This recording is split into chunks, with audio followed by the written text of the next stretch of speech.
Hai sahabat rumah belajar, selamat datang dan selamat bergabung dalam pelajaran biologi.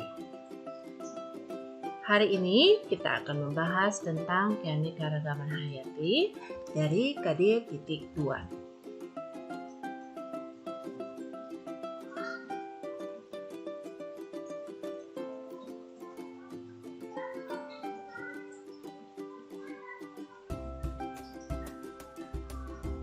Nah, apa itu keanekaragaman hayati?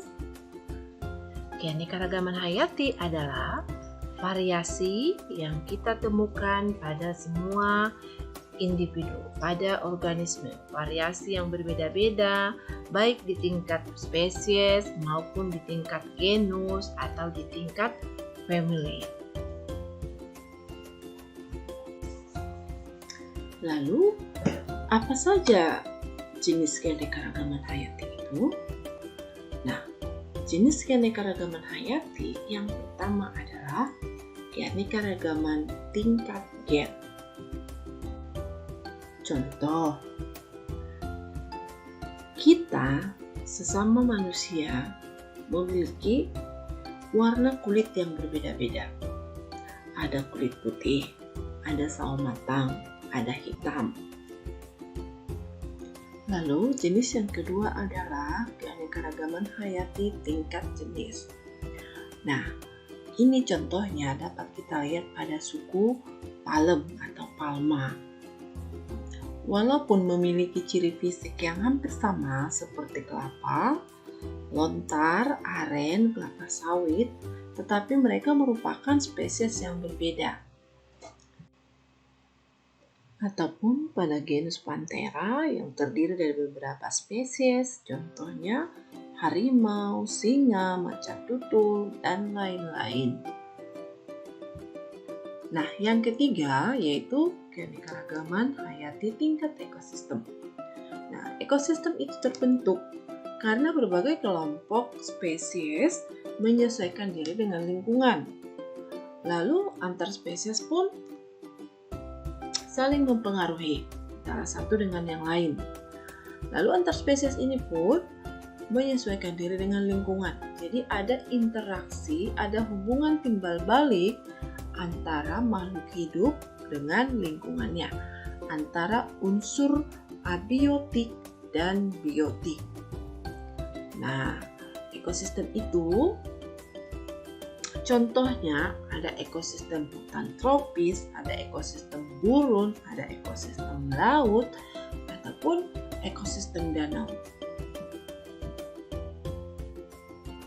Nah, untuk ekosistem, kita ambil satu contoh. Jadi, kita ambil contoh ekosistem pada hutan. Karena tadi di ekosistem dikatakan ada hubungan timbal balik antara unsur biotik dan abiotik, antara makhluk hidup dengan lingkungannya. Nah, jadi dalam ekosistem ini kita akan menemukan yang namanya produsen, konsumen tingkat 1, konsumen tingkat 2, konsumen tingkat 3, dan pengurai atau decomposer. Siapa yang berperan sebagai produsen?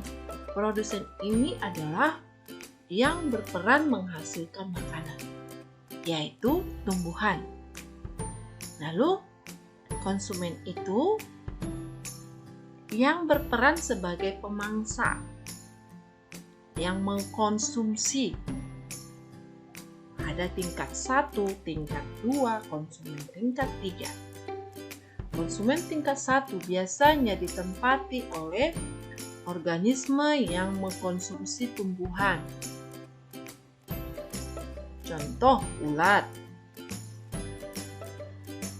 Lalu konsumen tingkat 2 biasanya ini yang akan mengkonsumsi atau akan makan konsumen tingkat 1.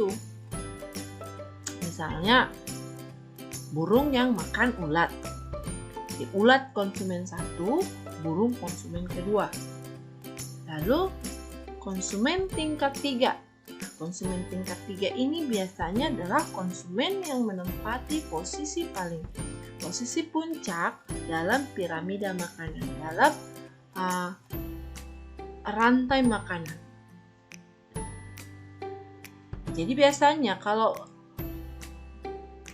konsumen tingkat 3 ini biasa ditempati oleh misalnya burung elang, harimau, ular. Nah, inilah yang akan mengkonsumsi atau yang akan makan konsumen tingkat 2.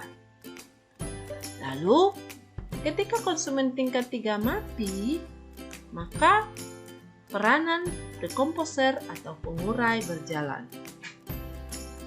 Dia akan mengurai bangkai dari konsumen tingkat 3 yang mati tadi. Lalu, hasil uraiannya itu untuk meningkatkan kesuburan tanah. Kesuburan tanah bertambah, otomatis tumbuhan pun akan subur. Nah, tumbuhan subur maka akan menyediakan makanan bagi konsumen. Jadi itulah hubungan timbal balik, interaksinya.